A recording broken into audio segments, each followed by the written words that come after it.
Are we on the internet at last? Yep.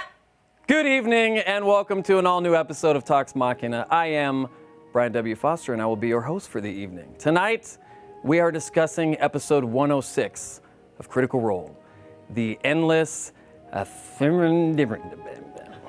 We're also giving out our GIF and Fan Art of the Week prizes and answering your questions with my guests, Matthew Mercer, Marisha Ray, Darren DePaul, all that and more tonight on Talks Machina. Hit it.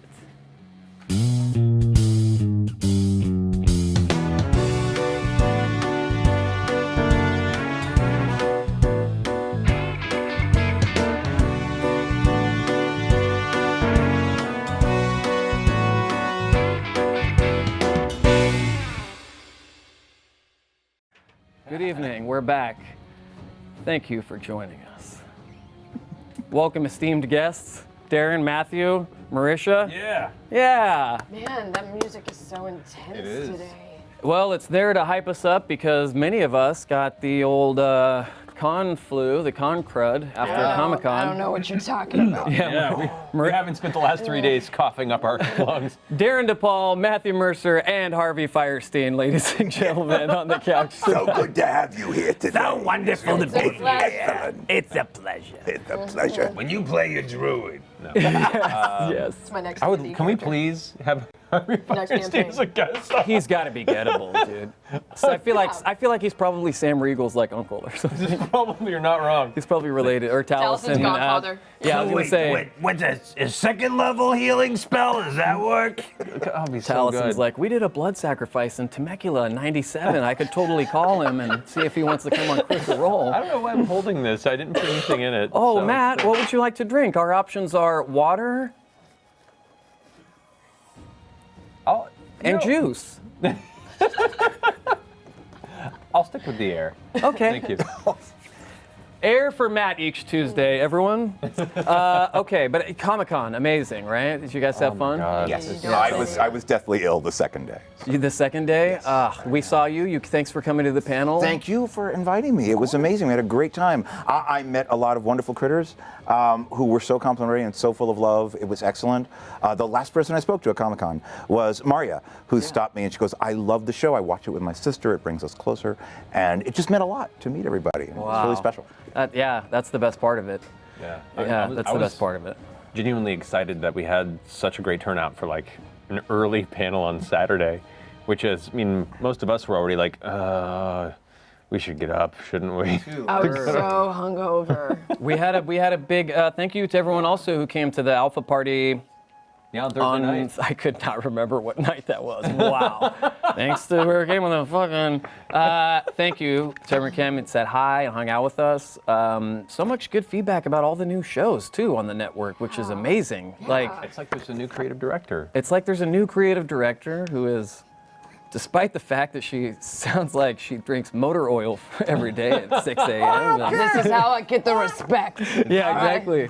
Her voice is coarse from getting shit done. Okay. I'm really proud of her. She's been kicking ass. Dude, you have been kicking ass. Yeah, everything looks great. Everything from the sets to all the new programming. I'm sorry that I've had to decline literally hundreds of offers from you on other shows you'd like me to host, but Well, legal is still handling it, I but understand. but no, for real, We're I'd still like doing my background check. I finally was comfortable talking about it and talking about my position here. I started back in like January, February. It became more official, but As the creative director of Geek and correct, Right. correct. But I'm very honest and serious when I say it's a very small team of very dedicated people who pretty much do everything. So Sean Becker is our head of video. Danny Carr yes. over here is Yes. our associate producer, production manager, and Eric Campbell, Eric Campbell is and fucking Max. Maxwell He's James. all right, I guess. Maxwell I didn't James. know does he work Zach here? Carr. I assume Max was just a Picture squatter. in Steven the... yeah, Seagal if he let himself go.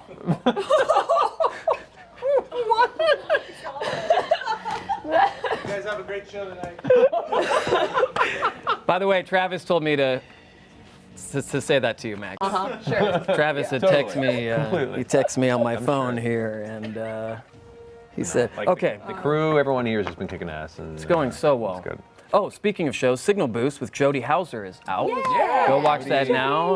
It's out Twitch Alpha or YouTube Alpha. With a lovely turn by Amy Vorpal. Oh, really? She Yes, guests I in? watched I haven't. it, yes. Oh, Amy Vorpal.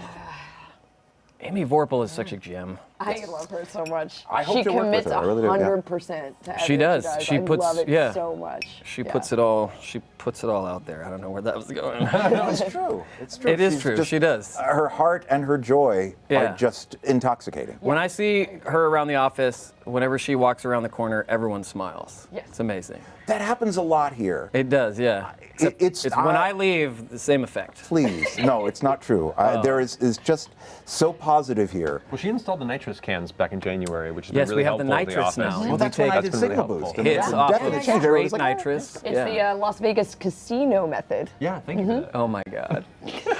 Seriously, it's wonderful, God. and everybody knows it. It because of is. Yeah. Thank you. No, seriously, I'm so impressed. And everything is, Taliesin put out a really good video too. I felt like the camera was a little too close up, but he put out a great video talking about Alpha and his feelings about it. And I think a lot of us echo, what he had to say in that video, despite the fact he was A, squatting for the entire thing, and B, too close to the camera. But Gen Con is coming up. We're doing a lot of stuff at Gen Con. So we have the Talks Machina panel, we have the Critical Role Live. Yep. Talks Machina panel, the tickets for that, it wasn't for sale, but they did tickets to reserve seats. Those are sold out, unfortunately. But we're looking forward to seeing everyone who is going to be able to be there. We have Critical Role Live. There's going to be a Q&A. All the VIP tickets are gone, I believe, VIP right? tickets are gone. But there are still a tiny bit left. There's only a few seats left for the live show. Okay, yeah. So if you want to go to that, the time to get them is literally during the show because I'm pretty sure by the time this is over, they'll be gone. That's so crazy. More info will be coming soon about some other stuff that we'll be doing there. Thank you, Sax Car, for my Stay Turnt shirt. If you guys like this shirt and maybe you want to buy one, let us know. I guess we'll just kind of see. There's only 2 in existence right now, I think. But tweet at Sax Car. What's his? At SAXCARR. At SAXCARR. Tell him Brian sent you. That's all you say. Just say Brian sent me. Laura Bailey, I've heard of her. the voice actor who plays Vex on this program, That is true. was in the most recent episode of Rick and Morty. Yes, she was. Episode 2. So that came out Sunday night, I believe. So go watch that and listen. She plays, I won't tell you who she plays, but she's near the end of the episode. Also, sad news for some people. Sad news for Arsequeef. There is no Talks Machina next week. I have to go out of town for work. I have a super secret work thing, and then I have Ashley's birthday is next week. Yeah. So I'm gonna go out there and hang out. Don't at me, bro. I'm hanging out with my lady. You're a badass. Yeah. You're a bi-coastal badass. Yeah, bitch. that's how we live in these days. That's how we live in. Which city do you prefer? Say again? Which city do you prefer? New York or LA? Yes. I like the, this is gonna get me in trouble. I like the food in New York way better. I like the people in New York way better because they're like me. They don't like affection, they don't make eye contact, they don't engage. But here, I like the food and I like the people. Because we're bi-coastal as well. Yeah. But I love know. living in New York. I love that there's everyone around you. I like the weather in New York better. Me too. I like the winter in New York, I love like it. the fall, I like the spring, all of that, yeah. New and York is like a city. Los Angeles is like a concept. it is. It's sort of Very like, spread out, can be very isolated. it's sort of like Epcot Center really went bad. Right. Yes. We tried to do all these things within this area, and everybody's still trying. Yeah. Yeah. It's a giant pitch package. The trial's still happening. Yeah. We haven't quite got all You the had data the yet. OJ chase outside of your house the other day, basically, Oh right? my Yeah. God. Yeah, that happened. My God. By the way, guys, we're okay. Those are following us on social Yeah, I media. know. I'm glad. This is actually proof of life. This episode of. Yeah, no, we had helicopters overhead for like 4 hours, and the cops saying, "Don't come outdoors, lock your doors." And then eventually they brought Searched our they brought a dog in our backyard because apparently there was somebody running through the different yards of the houses right near us. and they heard a noise in the backyard, and so they sent their dog in, and the dog decided that it hated our couch in the backyard and just tore it to pieces. Oh my gosh. We were immediately. Where am I going to pass out now after all the parties? Oh, it's still soft. You just gotta push it into a pile. okay. Yeah. Just don't fall through the holes. Okay, yeah. You say that every time I come over. I don't understand why. It's not a secret pack. No, I could see there was action on that side of town. Yeah. That's crazy. I'm glad you guys are okay. Us too. Yeah. Yeah, So the what valley. was it Mostly for the brand, I'm glad you're okay. Was it an escaped prisoner? Was it a what did it turn out being? Well, it was one of those things where, like, when the police officer came up to me, he was like, he said a number culprit. I was like, I don't know what that means. And he went, it's a burglar. 5150? Oh. But like in that kind of like, it's a burglar. Yeah. Oh, don't freak out type of a way. Like, I'm not really going to tell you because I don't want you to worry. Picture a guy with a Nerf gun, except it's made out of metal. You know that film Home Alone? A little more serious. Yes. I was like, Little what thing. the fuck did he steal? Like the Hope Diamond? Yes. Because he did not steal a PlayStation Yeah. for what they are busting out. Yeah. I don't know what's going The on. Hope Diamond. Wait, is that the one from Titanic? Where she throws No, that in the water? that's the heart of the ocean. Heart of the ocean. Yeah. The heart of the ocean. Heart of the The ocean. Hope Diamond is a real thing. Learn your fucking Titanic. Getting Titanic Jesus. shamed by Matt Mercer tonight on Talks Machina. All right. It's going down. Let's talk about Critical Role before I get murdered by the Oh wait, I actually do have one more announcement. Go ahead. I'm doing an AMA Yes, tomorrow. that's right. At 6:30. That's right. My time. On the So Reddit. that's on the Reddit. On the Critical Role Reddit. The credits. The credit. Yep. Boy. Oh man, wait, I can't say it. Never mind. Nope. So that's awesome. That's awesome. Yeah, tomorrow, 6:30 PST. That is awesome. 9:30 EST. Okay. Beautiful. Yeah, Eastern. Eastern Standard. Yeah. I love it. All right. Critical Role. It's a Darren, show. first of all, thank Hi. you for coming back to Critical Role. Thank you for coming back to Talks Machina. Of course. It's an honor having you. I watched 2 weeks ago, I watched that episode back. Embarrassingly display of us gushing on Darren DePaul for 90 minutes. Fanboying out the entire episode, but it was so much fun. But thanks for coming back, man. Of course. We have so many questions, starting with one for Matt. Oh boy. Hi. By the way, if you're coming to Gen Con, to any of the Q&As, you are no longer allowed to ask what time it is. Matt doesn't know that I was going to say this. Banned from every single Critical Role Q&A as of this moment are any and all high noon questions. If you ask one at Gen Con, beware my wrath. I will have a much louder microphone than you will. This is from @FullMetalRachel. Is it asking what time is it? Matt, what time is it when the sun is... No, I'm kidding. Oh, man. Wouldn't that have been such a good setup? It's a good setup. All right. So what's the question? How long did the party have until Vecna ascended to godhood? I was gauging it based on days and travel. And so the ritual began once they had spent their last long rest. And then it was just finding a narrative beat during the story where it would have been impactful. So like once they decided to make the rest for the evening and then make their way to Ayun, they'd already kind of triggered, and I was waiting for what would be a good moment in their interaction for that reveal to happen. And in the middle of the conversation of them asking questions and her, being the goddess of knowledge, she's just exposition. And What do you look for in those moments, though? What do you look for? Like, what are you looking for that tells you it's time to... For me, it's a balance between, I guess, safely delivering information to the party where they're listening but not feeling rushed, and then finding when you need to turn the tension up a notch. So it's like, what questions do you have? Here's information. What more questions do you have? Here's information. Okay, now would be a good point for us to turn up the speed of what needs to happen and the threat that's happening, and then get your final questions in now because you have to go. So basically, once I got the most important information out from her, that was when you could hit the trigger and start, putting the timer on their exit.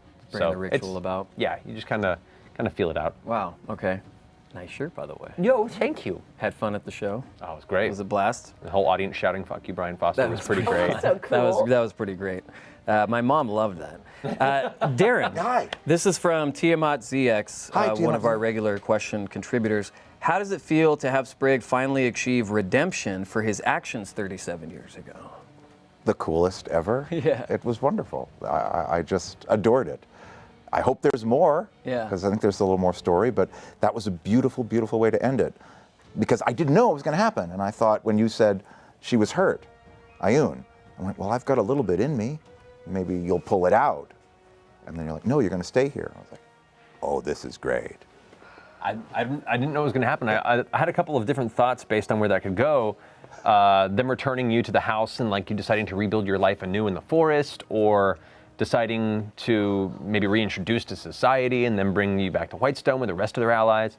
But the minute that you began to offer up, like, maybe I can help you, it was like, or you could become one of her stewards of the library. And it just kind of worked out really well. Well, because he stole everything. Yeah. From before. And this was him going, I'm going to give something back. And I really liked that. And also, I noticed, I never learned anyone's names in the party. Nope. Oh, yeah. I don't know them at all. So maybe there are books that I will learn their history. Oh, interesting. Because I went, oh. I never told you my name? No, that's what, the nice lady with the antlers. Oh, yeah. Oh, There what she is. fucking asshole. No. That's your MO. But that's happened. Hasn't that happened before, like so many times though, where Well, when you've so done much enough things time in the goes? world, you just assume people know who you are, right? That's- I guess, yeah. Who I mean, doesn't know Vox Machina from Taldore? Yeah, exactly. The guy was Sounds like Sam Reed. Alexander. a whole bunch of years going, I don't know what's happened. I'm going to steal some stuff. You wait here to be strict. I'm going to go out and steal some papers. Yes. That was so much fun.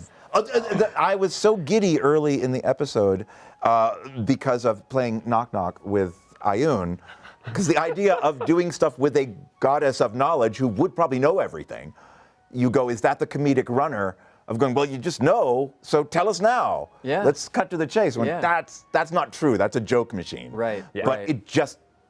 that just got me giddy for a little while. Yeah, I was yeah. shaking with laughter. Oh, Yeah. Going, do I keep doing this? No, that's not the show. That's Right, not right, the right, story. right. It's not truthful to But what the that's character good would do. improv, though, to have those instincts and to self-edit in that way. Yeah. Well, you have to, because you're going, but we're moving on here. Yeah. We You can play a bit in the space, like especially D&D. It's finding a balance between the drama and the narrative and the drive, and occasionally finding those beats to be silly and Yeah. play in the space. And that's something that like Sam excels at. Him and Travis both find those moments Yeah. where in the midst of the tension, they can find a comedic beat or an offhand comment that breaks the tension for a moment, but doesn't detract from the narrative and the emotions of the scene. And that was a great example of that. Like, you throw in for the moment and then step back and let it continue.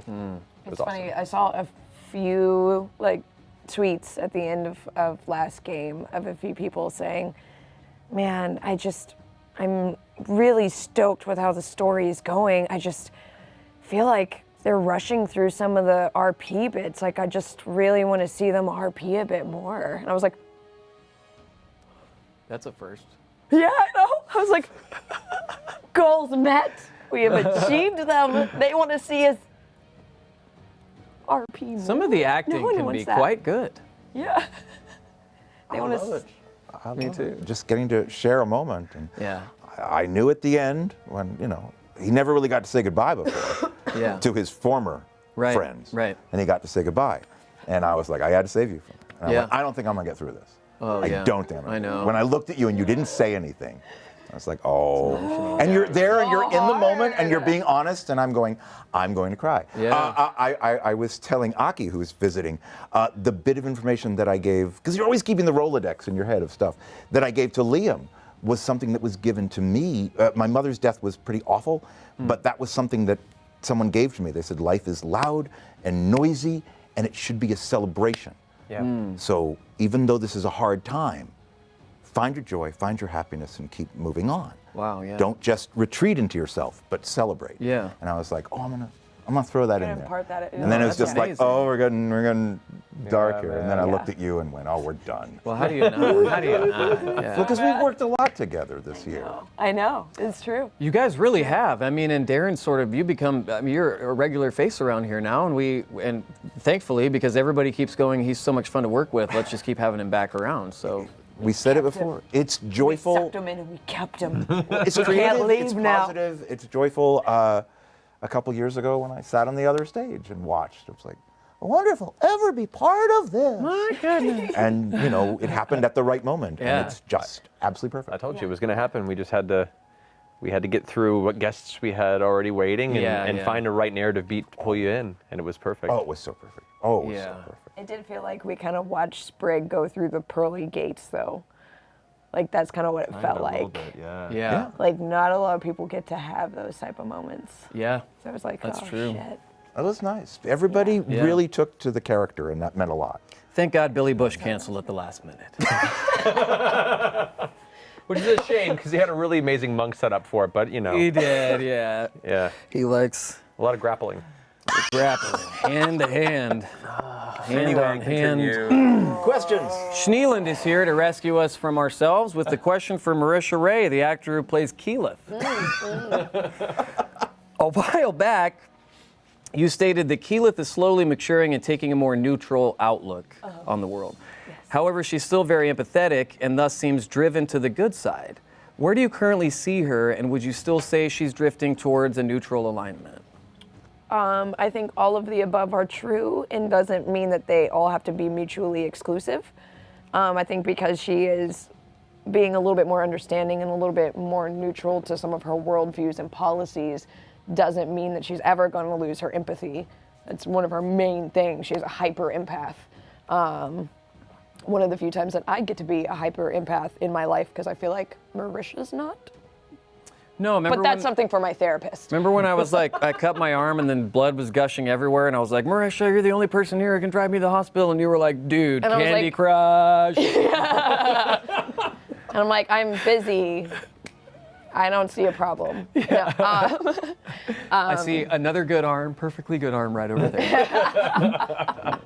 merely a flesh wound. Yes, tis but a scratch. Yeah. But yeah, she's never going to lose her empathy. And I think while she'll always stray towards being good, it doesn't mean that she can't be a little bit more open-minded. Because there for a while she was pretty stubborn in her self-righteousness.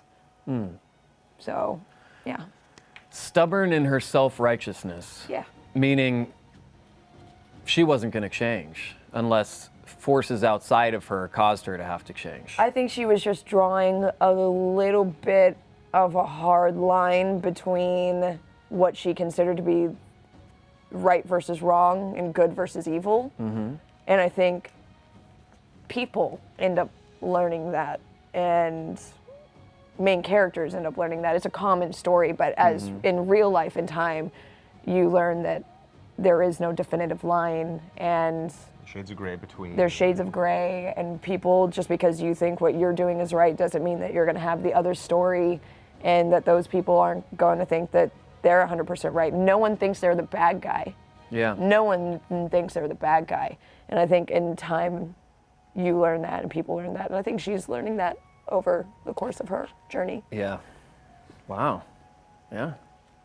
I love how much depth there is to these imaginary characters already after only, like, think about it.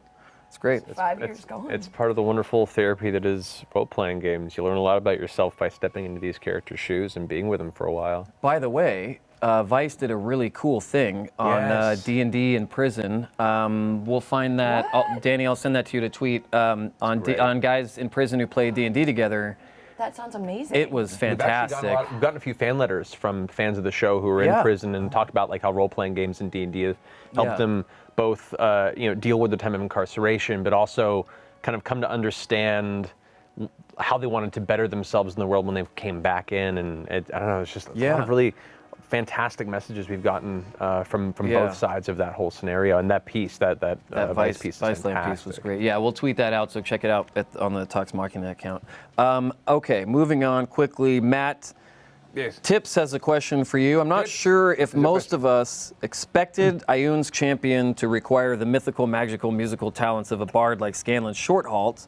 How and why did you choose to lay this challenge on the sly strumpet-stringing, swift-witted lyricist instead of newly bound, loud-sound percussor Percival de Rollo? Wow.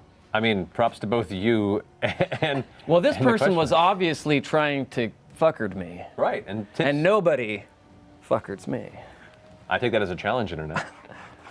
No, that was worded to get me. However, I took some mescaline before the show, and I am sharp as a tack.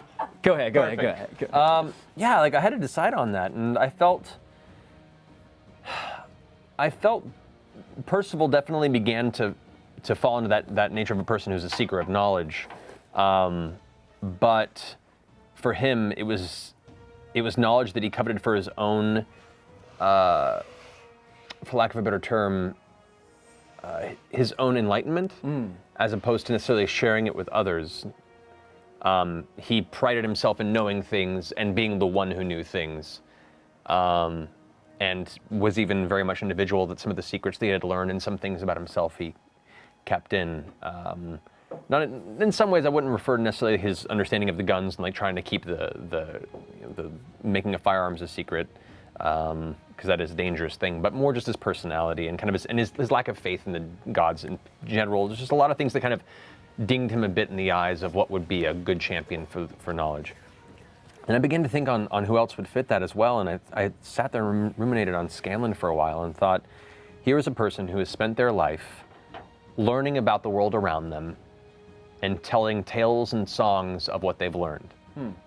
And inspiring other people to be better through this information, through seeing what people are capable of and telling them what they're capable of and making them better for it.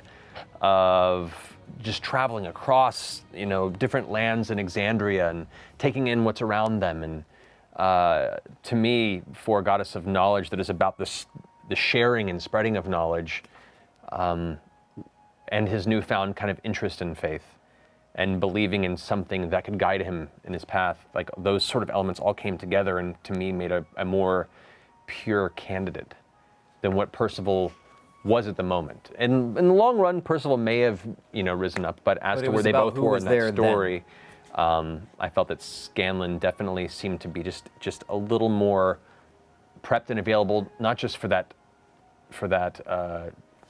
exaltation, but for the challenge ahead of him too. Sam seemed a little surprised. Yeah, it was kind of fun to throw those in players. But I thought about it and I was like, that makes sense to me. It makes sense to her, and it'll be a fun kind of little, wrench to throw in the gears of expectations. Yeah. Especially based on how Percival responded to coming to the Endless Atheneum. So. Yeah. I also liked how tricky you were, because at the Comic-Con panel, someone asked you what the challenges you liked the best, and you said timed challenges. And the follow-up was a timed challenge on the very next episode. And I was like, oh, very clever. That's been part of the interesting thing, is creating these challenges for the different gods that kind of fit their personalities and are different than what you'd expect, and just who's more powerful, who can do more damage. I wanted to find something that was different and unique, and for the goddess of knowledge in this large library, why not seek out the book in an endless series of books within an hour, and thinking about what abilities Scanlan has to inspire others and draw attention and to get others to help through his song and word. That's what all the various, the custodians of the library were there for. And as soon as he found something that drew their attention and was tailored to the story of what they were seeking, this book, that was the moment of connection that would drive them forward. So I was wondering how long it would take them to figure that out. Wow. It was kind of cool to watch it all unravel. Did you think the broom would take off right away, or? I assume it's Vex. She's rarely off the broom. I know. If she has a chance, she's rarely off the broom. Yeah. But I didn't know who would scatter into what groups. I didn't know who was going to help out who. I don't know how much time was just going to be dilly-dallying, reading, the back of books and hoping that they were just going to stumble across it. But that's kind of the fun part of a DM, is you set up a scenario, you think of a few possible ways that they can succeed, and then let the players play and hope they can figure it out. Yeah, I loved seeing Sam on his toes. Sometimes I have a guy that will deliver fake subpoenas to his house, and then I'm down the street with binoculars. Hey, Darren. Hi. This is a question from Very Mathon. Very Mathon. Yeah. Great. My middle name. I go, in my mind, Darren's got this one. I was waiting for it. Very Mathon. I was waiting for it. I'll toss this one at Darren. They don't know. If you did not play Sprig, what race and class would you have liked to play? There was a very short period 2 years ago when I was there. I was like, I think I'm going to play an old knight. I thought that would be good. Yeah. to play a sort of Quixote kind of thing. I thought that might be fun. And I was kind of looking into that. And then all of a sudden, we were talking about something, and I went, oh, no, I've got to do this. And it just all worked out perfectly. But I thought, to play a crazy old knight who is part bard might have been very interesting. Yeah. But this was perfect and joyful and glorious. And sad. And so sentimentally. Fuck, what was I gonna say? It's just so sentimental. Well- like the whole thing with your mom and it coming full circle. I'm a sucker for this shit, man. I was practically in tears in this goddamn chair 2 That's weeks what it's ago. about. That's what storytelling is. And also in comedy, sometimes you take what hurts you the most, you deal with it through comedy, and it's okay. Yeah, comedy plus Time. What did they Tragedy say? plus time equals comedy. Yeah, I was never gonna get that one right. But I was like, oh no, he's already off. No, to a bad start. Darren, please. it's just, what's going to happen in the moment. And when the spotlight is on you, you go, okay, I'm going to add this. Well, now it's over there. I'll be quiet for a while. Yeah. Which was exciting to watch it happen. Yeah. Well, be quiet while Marisha answers this question. Coolio. This is from Dan. Should I start now with the quiet? No. Okay. No. Start when I'm about 3 or 4 sentences into this question, because it's a long one. This is from Dancers and Dragons. So I'm not quiet now, but 3 or 4 No, sentences don't be in. quiet right now. Be quiet. Wait, hold on. Okay. Be quiet 2 sentences in. Okay. Marisha. Sentence 1.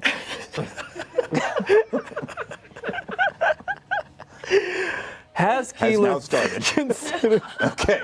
We're still on it. We're going for sentence 1. Has Keyleth considered the possibility that Melora might grant them some bean of power, or is she more concerned about moving on to the next step of forging the trammels? Does she assume that Melora won't give them anything because of Keyleth's lack of faith? So this question comes up a lot. Melora comes up a lot, I think, because of the feeble mind probably situation. And yeah, what do you think? Yeah. Which I had kind of forgotten until you brought that up. Wow, it's going to be a time challenge to see if I have a voice by the end of this. I know. I'll try to take it easy on you. I'm sorry. I told her to go home, and I said the 3 of us could, do something real gross. We carpooled. I mean, I was going to be here anyway. I guess I could have rode home with. It doesn't matter. No, let's explore all the options That's good. you've done on the show. Yeah, let me keep talking. Melora, yes. No, she's not too concerned with her being faithless these days. I guess that's kind of. I feel like Saren Ray and Ayun kind of helped her come to terms with that we do need an equal amount of non-belief. You need skeptics and non-believers and people who have more faith in humanity than the gods to keep that balance. Keyleth doesn't really follow the gods, basically. She doesn't Melora really included. follow the gods. And so many people are like, you're a non-believer. And I was like, no, there's a difference between not believing. There's a difference in a literal between belief sense. and reverence. Belief and reverence. And reverence, there's a difference between belief and reverence. Yes. Right. She believes. You cannot argue that these gods are here. She just doesn't put her faith in them. She puts her faith in people. People have always been there to help Keyleth. Her friends have always been there. She's never gotten some unforeseen help from some deity. It's her friends. It's humanity who's always been there for her. So that's just where she lies. So it kind of has nothing to do with that. On it just seems like right now time is of the essence. It seemed like those were the most accessible gods, the ones that we hit.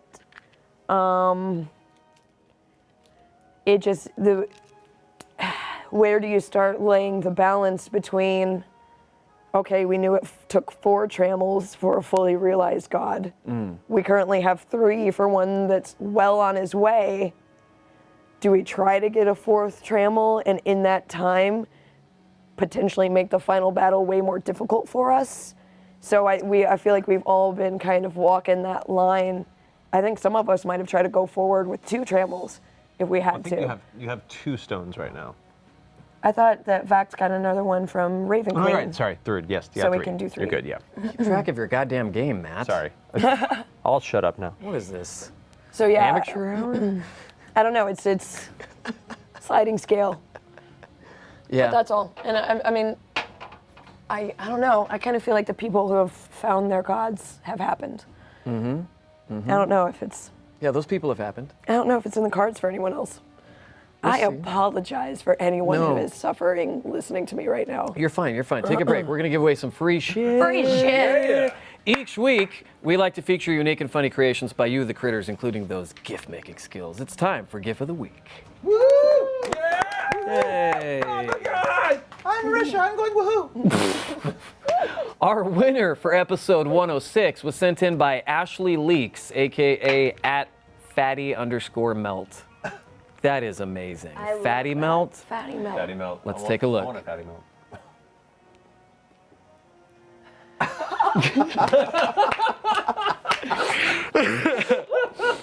Oh, it got In gift form, it's pretty it looks pretty impressive. magical. it got sped up quite a bit, but yeah, Yeah. it's basically that's the idea. Yeah, Travis's face is he's like so amazing, convincing. Thank you to everyone who submitted, and congratulations to you, Ashley. You have won this Critical Role pencil set and a keychain and wait for it, a pendant. Now, is a pendant a necklace? Yes. You've won a necklace. All these items are new in the Geek and Sundry store. You can go get them now. We do have some special Tox Machina exclusive merchandise at Gen Con.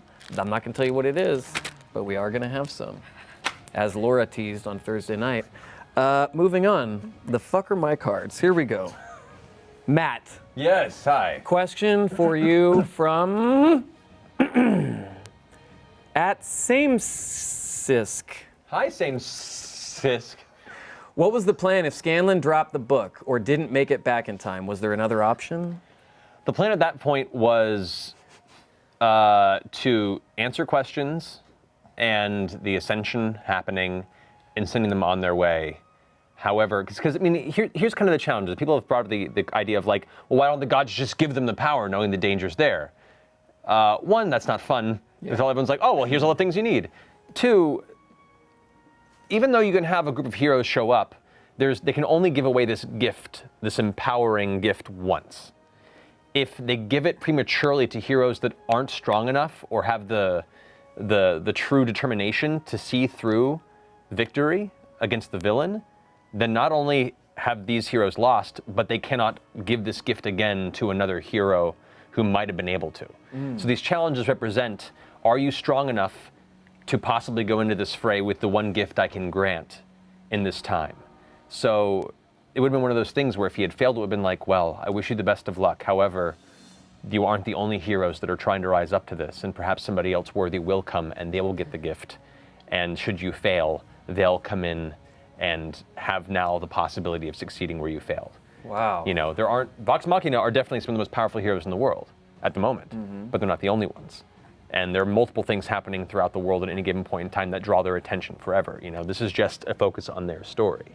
So that was kind of the idea of the Gods Challenge is if you are worthy enough to win this, then perhaps you are strong enough to actually defeat Vecna and see this victory through. If not, I have to wait for somebody who can. Oh my gosh.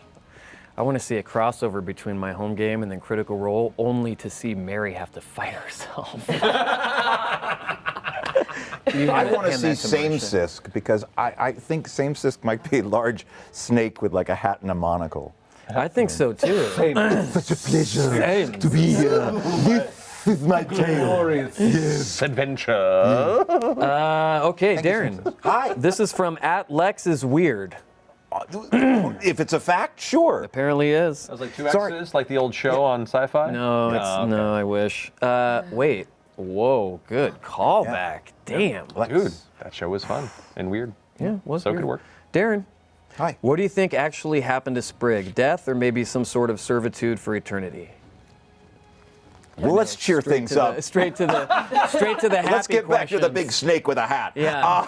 Yeah. That's what she said. This is it's heaven for him in a lot of ways because he would steal books and steal knowledge. And remember, he did think he was smarter than the gods, but he didn't do anything about it. He would go out and steal things, and he could have changed the world, but it was just like tomorrow. I'll do that tomorrow. Right now. So I think this is kind of heaven. You know, for a minute there, I was thinking, he loved the clutter. And I went, was it a good ending to go, we're really going to straighten this up because finding that book was really hard. I'm going to get to work right now on that. And I went, no, that's wrong. Yeah. But I think he might start looking at the books and discovering more knowledge. That's what he loved, was accumulating it, but not sharing it. And now the books are people's lives, and he gets to live everyone else's adventures. I think it's kind of heaven for him. Okay, I want to pause for a second, and I can because it's my motherfucking show. But I want to talk because you brought this up, and that ties into something you said a minute ago about knowledge and Ioun and the Scanlan conversation. So it sounds like, you know, there's different things that people do with knowledge. Some people acquire knowledge for different reasons, right? And you're talking about exploring the different ways and reasons why people acquire knowledge. Some for power, some to just be able to help and provide assistance. In theory, Vecna loves to acquire knowledge, but Right. Vecna hoards all knowledge and destroys others who had it, so he's the only one left. So that's another interpretation. Because of it's it. another form of power. Yeah. Basically. I know and you don't. I'm knowledge already is ahead of power. you. Yeah. Right. Yeah. Interesting. But I think it's funny. There's that example, and then you're saying there's this example of something of what to do with knowledge is at the same time just hoard it for himself, but with a different pretext for a different reason, right? Like what's in his heart then, if that's the case, to hoard the knowledge? Well, at first it was fear, and I think he was selfish. That's why, you know, he's evil, chaotic evil. Chaotic evil, but that right. doesn't necessarily mean a villain. It just Right, means right. he's selfish. His traits lead to choices that aren't positive. Yeah. And that's why he stayed alone and stole things and going, well, now I have it, Yeah. but I'm not going to share it. And I think now he's given back. He gave a little bit, you know, Ioun shared a little bit of herself with him, and he gave it back. Hopefully it helps. And it just was a, you know. So in a way, all of that knowledge that you hoarded in your mortal life ended up paying back Ioun in the long run. Yeah. And now he That's gets to pretty share it crazy. with her, and he can have conversations, Yeah. you know, and just, all I came think around. it's pretty heavenly for him. It's interesting talking, and that too, the idea of, you know, you can be selfish without necessarily being evil. You know, take Travis Willingham, for instance. Yeah. Matt, He likes the football. From what I understand. Matt, Yes. here's a question for Marisha. Marisha, this is from D20s or Die. That's a great screen name, by the way, D20s or Die. As briefly as you can, after the brief talk with Percy, what is going on in the head and heart of Keyleth regarding Percy and Vex's secret nuptials? I don't think you've been on the show to talk about it yet. I don't know, it's been a while. I mean, she's stoked for them. Yeah. Like, unselfishly, like, that's awesome. I'm so happy for them. It makes total sense. A little bit of a fucking dick for not telling me, Percy. But Watching. He probably did. Percy's texting Taliesin right now. Oh shit. Yes, yes. I mean, right now though, like it's just that I think Keyleth is having a little bit of that, you know, like jealous Sex in the City type of, well, she just got married. Good for her. Yeah. Good for her. Good for Janet. So good for Janet. Max is dying off screen. He's a huge Sex and the City fan. We don't have a camera we can show you. He is dying off screen. Oh my God. Like, Yeah. can't get my fucking boyfriend to drop an ear or anything, but good for her. Right. But no, it's just that, like, that's just that, like, That's your best friend you're talking about, too, right? It's, well, I mean, it's out of sadness right now, but like, talking, I mean, I had the conversation with Percy, which we're cool. We're cool. Okay. That's interesting. No bloodshed, huh? No, it's fine. Matt, at Kelly Does Things would Kelly like to Does know, was there any chance they could have gotten the blessings of other gods? Grog seemed really disappointed about Cord. I mean, there's still definitely the chance. Like, it's the gods that they've seen are the ones that are the most readily available for them based on their connections and kind of how the story they've connected with them in some ways. The other gods are in their realms, but they're much harder to get to, and they'd make a conscious choice to go ahead and try and find anyone, like, you know, Cord definitely seems to be a shoo-in for Grog, and, you know, Arathis, the The law bearer definitely seems to be a time for Percy. There's all these different deities that definitely can fit certain archetypes, but Why not a Yelp option where you can just sort of see before you try next before you buy? campaign. Or Can we just like Postmates a god? yes, yes. Why do we need to travel? yeah, I'll think about that. No, Okay. these options are still there, and I've loosely prepared different things that seem likely based on people's connections. But once again, that's the player's choice because things are happening whether or not they do that. Yeah. And the choice is: do we have enough now? Do we need more? If we go, what do we not prevent in doing that?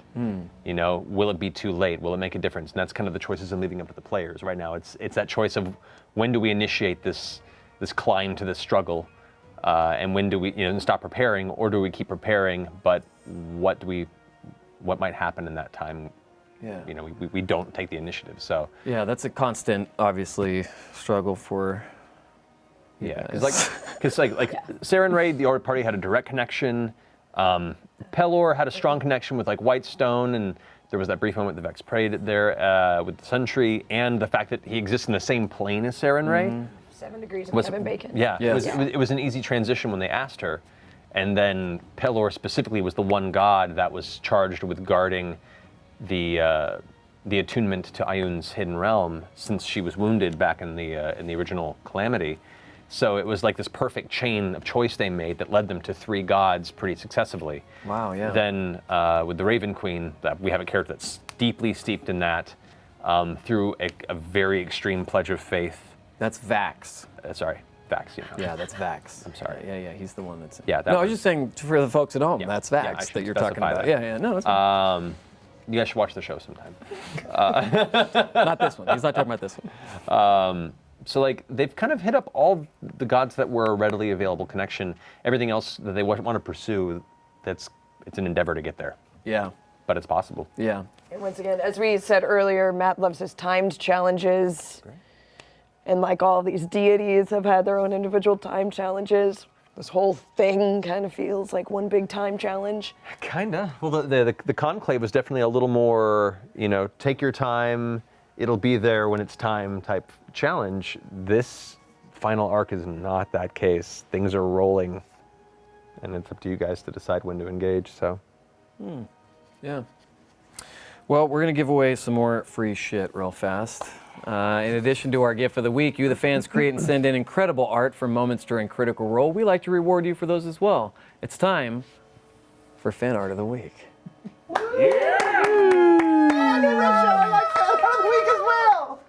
For episode 106, our winner was sent in by Babette Halberstadt, a.k.a. Aminil on Tumblr. You're so good with names. Let's take a look. Oh, that's amazing. See the ghosts? I love I it. haven't seen that. I love it. Oh, look at that thigh gap. That's a nice thing. That's a good D&D name. I am Thigh Gap. Thigh Gap. All about to me. Someone please make a half-orc named Thigh Gap in your D&D game for me, I please. am going to go home to 16 parody Twitter Thigh Gap half-orc Tumblr accounts now, Matt. Thank you. You're welcome. No, I'm kidding. That's a great piece of art. Thank you to everyone who submitted it as a great piece of art. Congrats to you, Babette. For your art, you will be winning this. Black Walnut complete dice tower system from our friends at Wormwood Gaming. You got your dice tower, you got your dice vault, you got your cock strap, you got your dice tray, you got your winnings. Those are your winnings. Hold on, I'm gonna put the winnings down. I have a dexterity of 2. Make sure to check out Wormwood at Wormwood Gaming and on their website at wormwoodgaming.com. Also, something we like to do from time to time is an honorable mention. Now, this art came about because of a conversation on Talks Machina where we discussed different NPCs having a model calendar. This was sent in by Jessica Skates, aka at Jess Might Work. Let's take a look. This is absolutely glorious. We had to give a honorable Oh, mention. it's That is just. that Halloween costume next year. Look at the. Oh yeah. Oh yeah. Yeah. I plan on gaining some weight to pull Yeah. that off. I'm just saying, Gotta go on that ladies. Christian Bale diet. Yeah.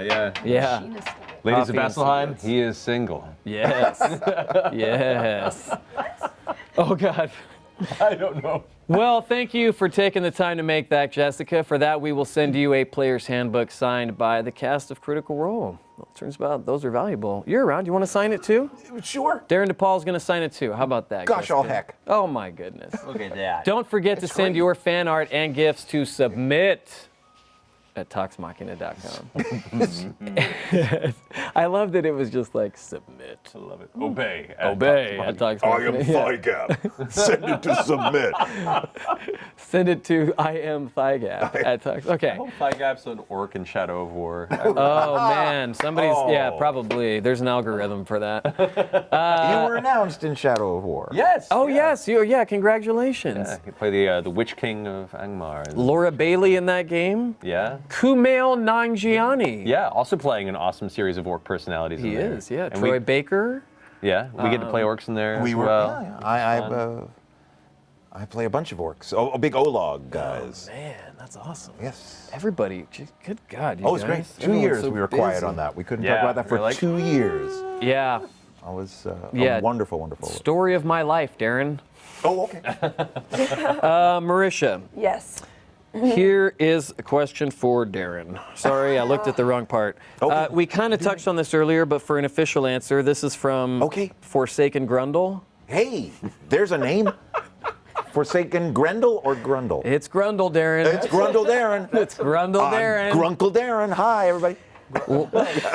Matt, did you notice? Pretty sure it's a 9th level spell. For Do you notice the second that word came out of my mouth, what's the first thing I do? Is I looked at at you to me. see your reaction because Yeah. I knew you knew what Grundle meant. Yeah. Is it like Humble Bundle, but not? depending. I'm going to put this as gently and as kid-friendly as possible. Can we please? Grundle is another word for taint. Darren, last Talks Machina. Thank you for your screen name. You told You know, us. this is linen. However, I spent a couple bucks on this. It's a nice tie. I have a fake little carnation. And yeah. Can we say here and now that Grundle is out, and the new term for that wonderful fleshy fun bridge is the humble bundle. the humble bundle. Oh my God. Bumbles, I can totally see his humble bundle. Humble bundle. I saw them at the Troubadour, I think. Yay me. Yeah, they played they opened up for the Flaming Lips when you guys were in San Diego, they right? did. Humble Bumble. Hey, yeah. Humble Bundle. Humble. In Portland, they're an improv group. We'd like a suggestion of a place between your naughty bits and never mind. Hey, I bet there's a question. Oh, there is. This is going to be the best one. It's right here on my We card. should really start the show. We should start. Max, count me down when we're on the internet. Last Talks Machina, you told us that Sprig's alignment was chaotic evil. Now that it's been 37 years and he has had a form of redemption Yes. with Ioun, is he still chaotic evil or has his alignment changed into something more positive? I don't think he is. Yeah. What would you say as a dungeon master? I'd say based on his behavior, based on his acceptance of this next stage in his adventure, the knowledge he's imparted onto the party, I'd say he's leaning more in the knowing mistress's realm of neutral, definitely. That's what I was thinking. The slight alignment shift towards the middle of the spectrum. The knowing mistresses? Ioun, that's her Yeah. title. Yeah. Well, you get older and you change. And that's what I thought. You can't stay the same for 37 years. He did in the house. And it caused some people to, the alchemy to work and make him into something new. And it was a good change. I liked it. You felt like you were the same for 37 years. I think he was an awful person. Really? People change you. Yeah. If you're left alone, you'll be the same. Yeah, because it's a thing of, oh, I'm going to go and steal this scroll. No, it's mine. It belongs to me, and I could change the world, but I'm not going to do it today. I'm not going to do it. They're not good enough. They're not smart enough. yeah. I'll show them all, but not today. Isn't that true, Demistric? Go read your squirrels, boy. If only you could read. Look, I can read, actually. When did that happen?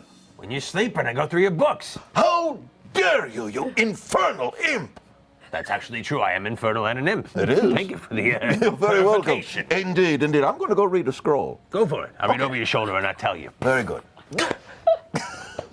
And scene. That was And amazing. sing. Yes. That was called yes. Humble Bundle. Yes. with, One night with only. Sprig and Dimitri. Humble bundle, one night Oh, only. yeah. Hello, Sprig and Dimitri here. We're at Craghammer. Could we have a suggestion of a place you might buy an apple? Since both of you guys, We're having interrupt too. since both of you guys have nothing to do, I think you should both do a show on Alpha where you just do shit like this. Marisha could develop it. Marisha's a creative developer. Actually, Hey. this question ties into exactly what you were just saying about Sprig and about Marisha's question to you about people changing you. This is from Krista Miller. Marisha, seeing as though Sprig's words made a profound impact on Keyleth, Yeah. how do you feel that characters such as him, and not to mention Carrick, have contributed towards the growth and development of her as a character? It's a great question.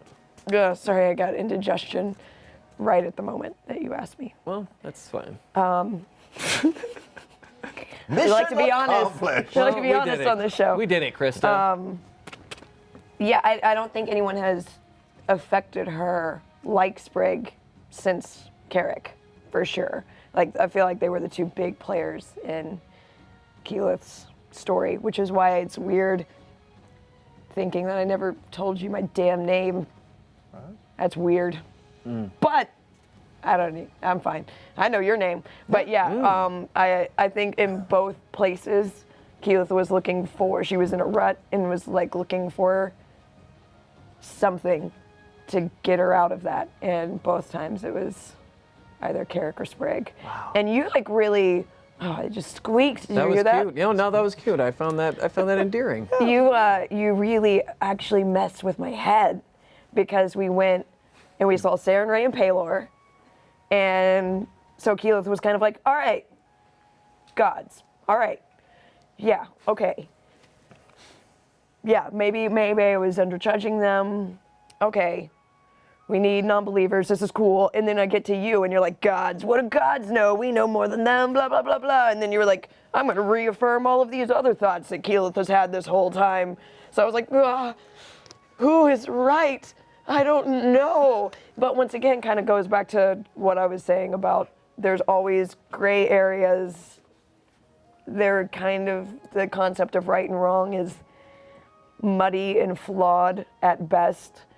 And I mean, don't get me wrong, Keyleth's not like a totalitarian or anything. Yeah. She's never going to be like, well, ends justify the means. She's Yeah. always going to try and find what she thinks is the best and most good outcome.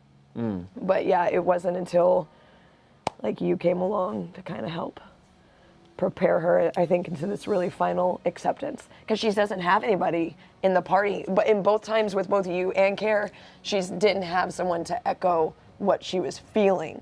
And so therefore you start getting that feeling that you're crazy.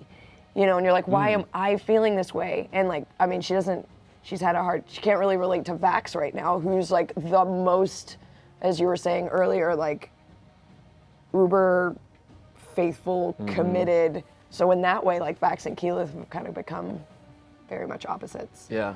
Well, there were So- some things that I was saying to Sam that were hitting you hard Yeah. that came back. I'm like, ooh, this is cool. Yeah. Because Keyleth had that vision forever ago. I think it was like, what was that? Like in the 20s, episode 20-ish, somewhere in there. And I started talking about the vision that I had where basically you represented a lot of Keyleth's like deepest inner fears of being the only one alive, watching at best, Keyleth watches everyone else around her die, at best. You know, if everyone dies, it lives a long life. And then so to see you, and then I remember it hit me super hard when you were like, and I don't even remember their names. And that I think introduced a whole new fear to Keyleth of like maybe losing people actually isn't the worst fate, but forgetting is. And then so that was like, I think I had to process Well, that. That's also in philosophy a lot. That's the true death. Yeah. Yeah, like to die is one thing, but to be forgotten is the true absence of ever existed, and Yeah. it's such a dark thought, but it's true, and it's a very, very interesting and unique fear that she has to face more than anybody else around her. Yeah. If we don't all fucking die by Vecna. True. No, you're supposed to remember. I know. That was I know. important. That was like that moment of Yeah, that was it'll be remember okay me. as long as right, as long as it'll be Where's your- okay, as yeah. long as you remember. And I think that really did help Keyleth start to be able to process like the imminent loss of Vax and the imminent loss of a few other people. And like, it's okay. That's why this, coming from someone that loves the show and watches the show a lot, and it means a lot to so many people because these crazy make-em-ups that we do help people deal with their darkest time. True. And that's, how did we get so lucky as to tell these stories with these characters that touch so many hearts and souls and make someone's bad day better? But it's you guys putting your own heart and experiences and vulnerability out there into the characters in the first place, and then, sharing that with all of us, the viewers, that allows that connection to happen in the first place. So I feel like we have to thank you guys as much as, the other way around. Well, but that's what role-playing should do, even if you're with your friends. Yeah. This is a way that maybe you can't tell somebody how much they mean to you in real life, but your character can. Absolutely, yeah. Yeah, I get out a lot of shit on Logic, on Bobby. I tell him all kinds of shit, man. He doesn't, yeah. No, the therapeutic benefits of role-playing games in a social setting are like still being studied, and there are many studies about it. That it's helped a lot of people deal with depression, PTSD, social anxiety, difficulty with social interaction, confidence, public speaking, and even just being able to empathize and connect with other people. And I can Spider climbing. Yeah, I can think of every campaign I've ever played through my life, whether run or as a player, where everyone who I played with, not only we become closer friends, but we all learned a little bit about each other that we otherwise wouldn't have been able to kind of connect on. And that's the arts can do that. Yeah. I mean, I don't know if you know Mark Evan Jackson from the Thrilling Adventure Hour and a lot of films, yeah. but he has the Detroit Creativity Project, which he's from Detroit, and it goes into, schools, teaches improv, and through that makes children, stronger, and they can communicate better. And it's just this wonderful skill that you can have with the arts, just going, it's crazy make-em-ups. Yeah. But Yeah. see what happens from it. Yeah.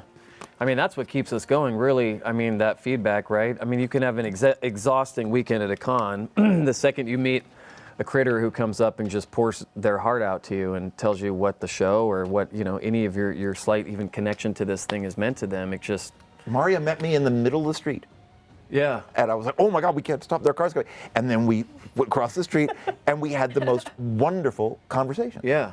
That I didn't want to end. Yeah. And everyone that I met just shared their hearts about their love community. for this show that you guys created. I was watching Gil. Gil got swamped after our panel because I called him out so that everyone would look at him and then we could all make a clean getaway.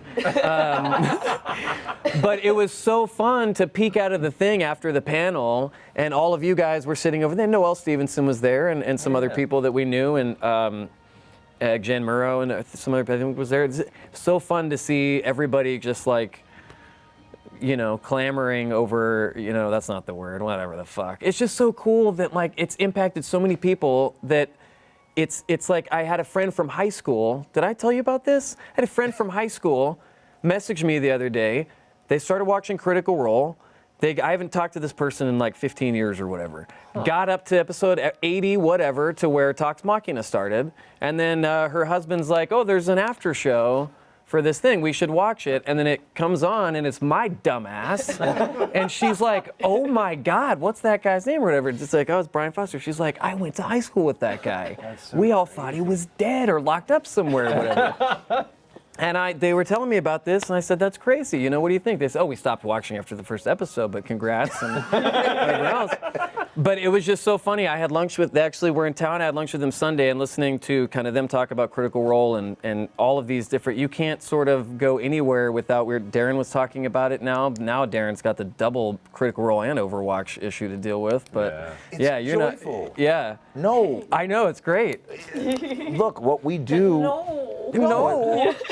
It's a lot. I mean, it's a long story. I'll talk about it later, but it means a lot to us that people are so kind and so positive and will tweet us or stop So us. supportive. It means the world to us. Here's what excites me about this, is there isn't a lot of media out there that people can get invested in that enables and hopefully inspires the viewer to do it themselves. Yes. You know, like for me, what really makes me smile to the point where my face practically cracks in half is when I meet somebody, whether at a convention or in the wild, who mentions like, hey, fan of Critical Role, I love the show.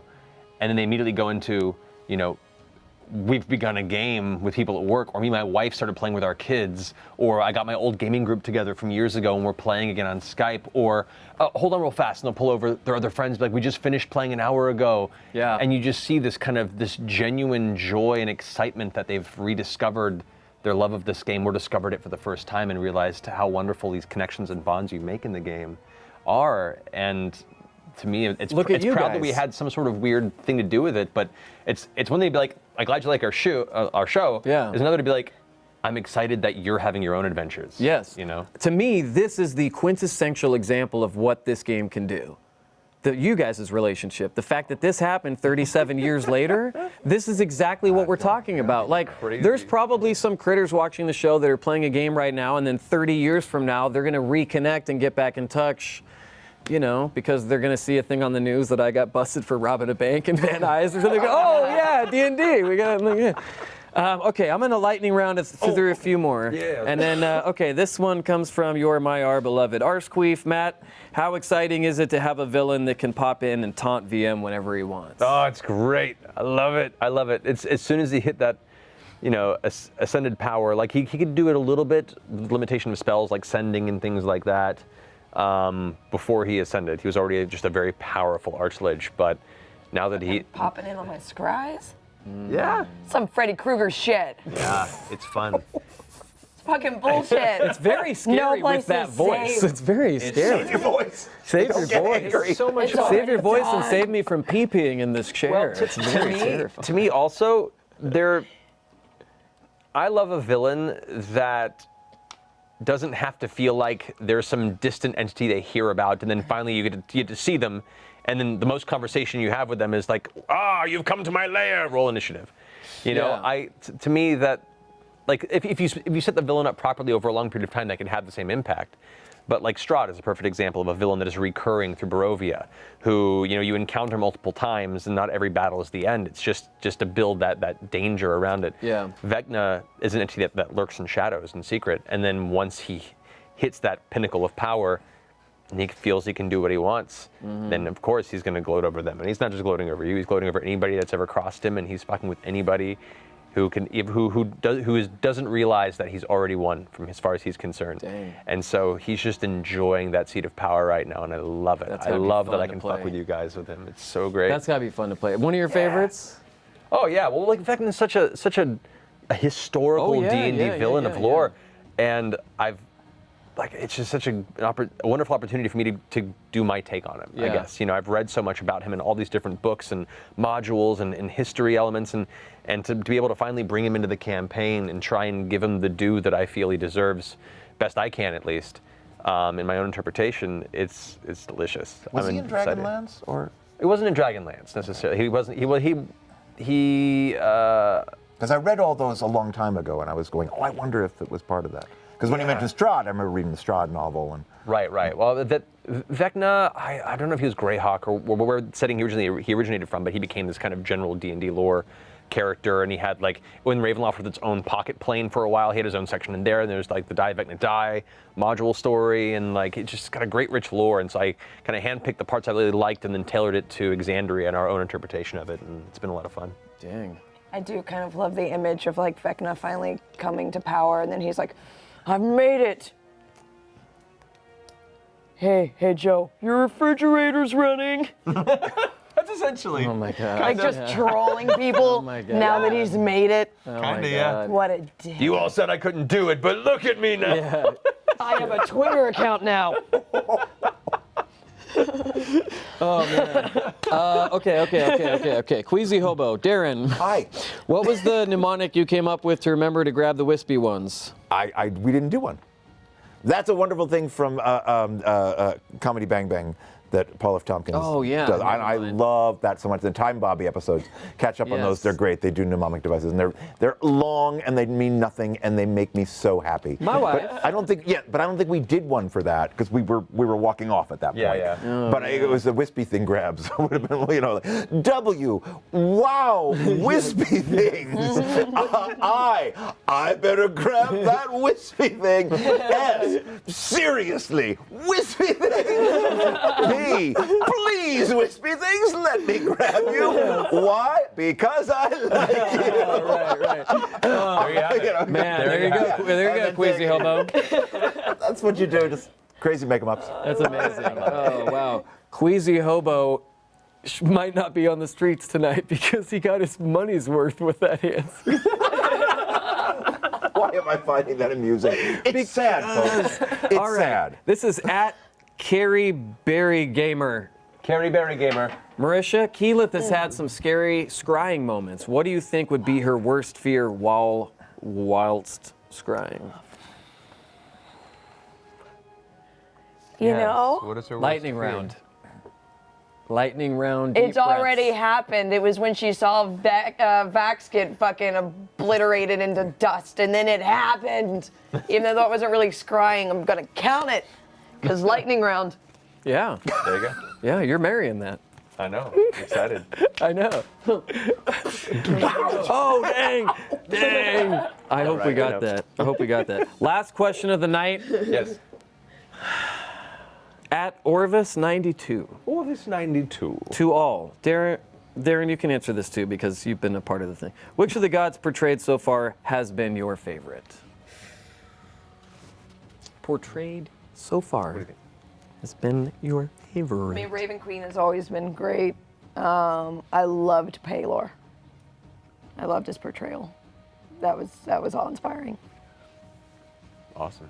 I would have to say Matthew Mercer, Oh, wow. Answer. who is the lord of this game. Yes, he is. And has portrayed everything so beautifully. Mm-hmm.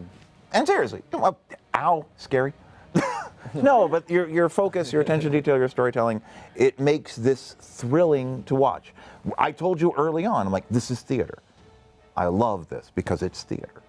So, It is, yeah. yes, Lord of the Game, Lord of the Dance, maybe, but definitely Lord of the Game. Well, you are my favorite. Only if it's Lady Gaga, apparently. Well, I can't read your poker face. there you go. So, hey. I guess for right now, technically Vecna for me. I really enjoy playing Vecna because he's a god now. like we were saying. Before that, I just love the relationship between Vax and the Raven Queen. It's such a weird, unique dance between like creepy but comforting.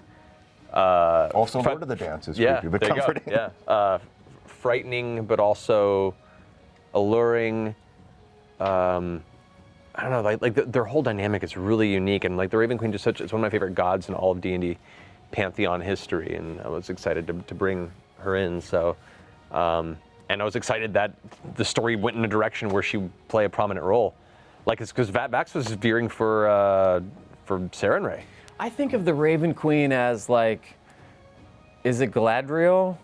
Right? Galadriel's actually pretty good. But take Galadriel and Frodo. So I take Raven Queen and Vax like that. But if Galadriel was Helena Bonham Carter, Yeah. and instead of Frodo was Vax, like that's what I picture with the Raven Queen and Vax. The whole It's Galadriel, her like, thing. instead of a Dark Lord, you will have a queen. Yeah, that whole yeah. sequence, that's kind of, that whole monologue is essentially kind of the Raven Queen. All shall love me in despair. It's this... That's why I pictured like a dark version of her. So yeah. Treacherous as the sea, Fun stronger fact, than the they thunder. I know the used words. my I've seen the movie a voice few times. Shut now up. They did. as They the used Marisha's tonality voice now for- for They it. are time travelers? Yeah. For Galadriel. Yeah. They had some on tape. Great. Before we go, which is going to be 7 minutes ago, I want to say thank you again for guesting on our show and coming back. Please, it's my Thank you for pleasure. guesting on our show. Oh, Yes. Yeah. It was an honor, a pleasure, another step in a journey.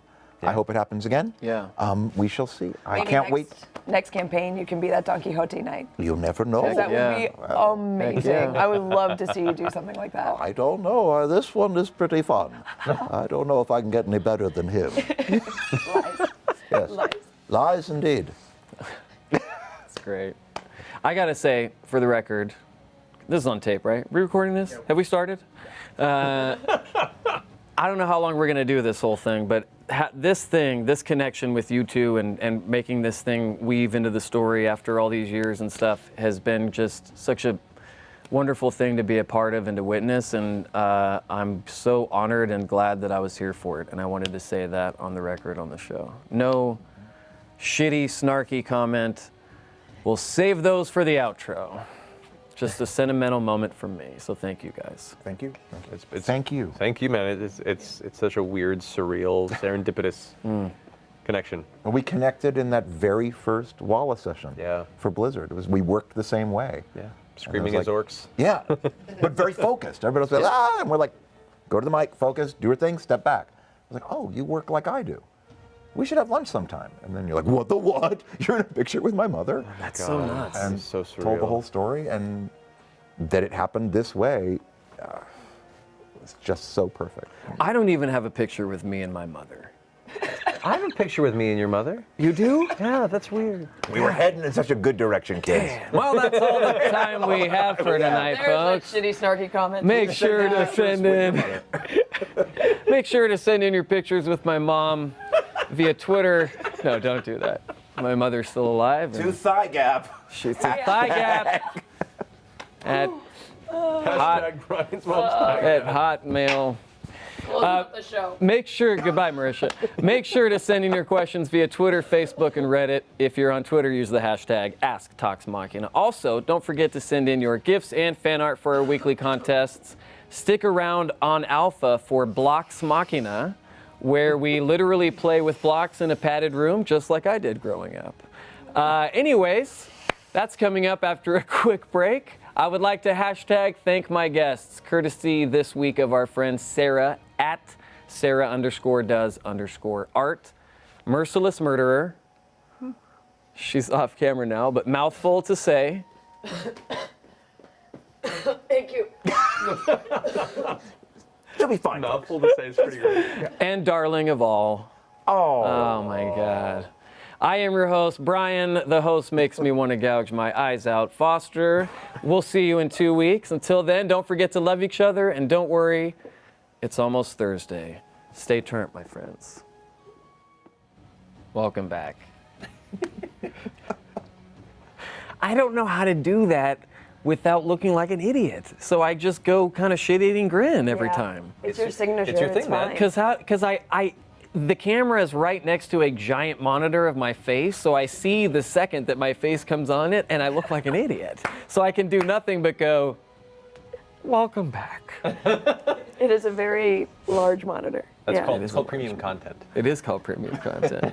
You're paying extra for it. Okay, so since Darren's here, and we're not going to roll for hosting because there's a guest, and we don't want Marisha touching anything on the set. We basically Windexed her in the break. No, I'm kidding. I feel like these lobs, this poor lob just needs to be burnt. Yes. Oh, here's one. Danny's like, we don't have the budget. No, we don't have the money for that We shit. don't No, have we the don't have money to do that. Nah. Did you get a natural 20? I just want to point out I rolled a natural 20. You did? Yeah. Oh, thank you, Jill. Nope, that's not a Jill, the vlogsmith. All right, question for Brian. Does super secret job mean court appearance? No, it does not. Hilarious. Uncle Ook, for any of them, can you offer any special anecdotes of Andrea Romano, who was announced? We were just talking about Andrea that. Romano, On yeah. the break. On We the were break. just talking about it. Andrea Romano, very legendary voiceover director. I'm talking Batman, the animated series. That's my Tiny personal Toons, favorite. Tiny Toons, Animaniacs. Animaniacs. I mean, we're talking thousands of hours of... Most of all the big DC animated stuff Yeah. over the past 20 years or so. She's Yeah. Cast Mark Hamill as the Joker. yeah. She did. yeah. Oh, yeah. She's did. And Kevin Yeah. Conroy as Batman fought for him. Yes. She has defined our childhood. Yes. And it's sad to see her go because she's so incredible. I remember back at her house like last year, she was like, I'm thinking of retiring soon, and we were like, Right. when? She's like, maybe like 2 to 5 years. So this was a little sooner. but like well earned, man. Like she has crafted this industry and has earned her break. But man, I'm gonna miss working with her. That was one of the reasons I came here. I mean, listening to podcasts that Rob Paulson had and learning about her history and going, I wonder if I'll ever be able to work with Andrea Romano. And I got very lucky. And I've worked with her a lot.